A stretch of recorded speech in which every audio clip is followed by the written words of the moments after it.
During this conversation, one of the comments that came in to the Instagram Live was, most of the problem is from rich white men who are all usually terrible people. This is The Deep Dive with Adam Roa. And I said, I want to address that comment because that comment in my mind is the same issue that's underlying the racism. It's the same issue. If you can point to a whole group of people and say that group of people is usually a terrible person, those are terrible people, that is the behavior that is racism. So you might point it at rich white people and say rich white people are usually terrible people, but that's the same thing as people pointing to poor black people and saying they're terrible people. And I understand that we don't have a crisis of rich white people being murdered in the street by cops. And so the actual results of that are not the same.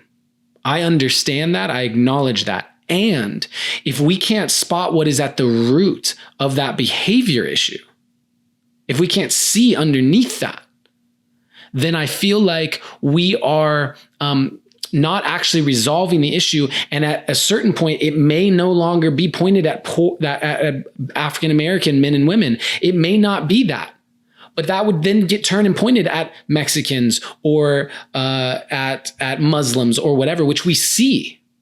We see that happen as well. Why is that happening? Because the underlying root issue there is labeling people and giving them a label that dehumanizes them, that says they are worse, they are less than.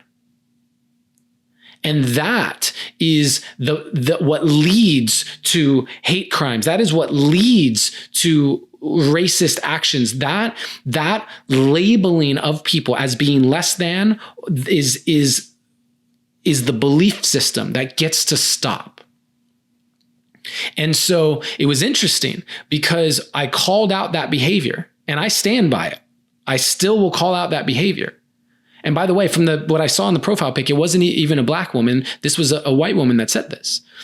And when I called out that behavior, that triggered a number of people in the comments who were very upset. And those things started to come in like, Adam, your feelings don't matter.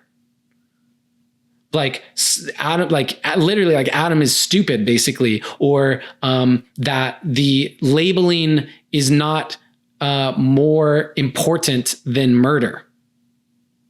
And here's my thing. And Preston brought up a great point during this conversation, which was, how do you,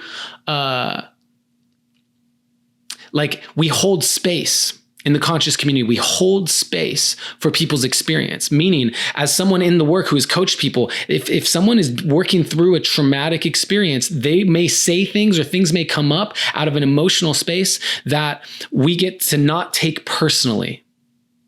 We get to say, okay, I'm not taking that personally. I'm holding space for you to have your experience because your experience is valid. And this is very, very important. If someone is incredibly angry and they have been wrong, whatever, even if they're just angry and they haven't been wronged, but if they have that experience, it's very important to let them know that that experience is worthy of being felt.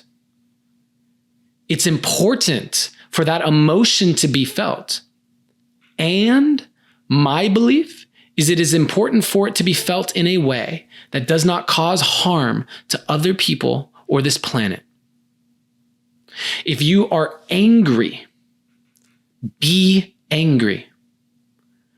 But if that anger is dehumanizing someone else, especially when it comes to this conversation around racism, the moment you dehumanize someone else, you have now taken on the behavior that you are working to fight against. The dehumanizing of George Floyd is what allowed that white police officer to kneel on his neck until he died.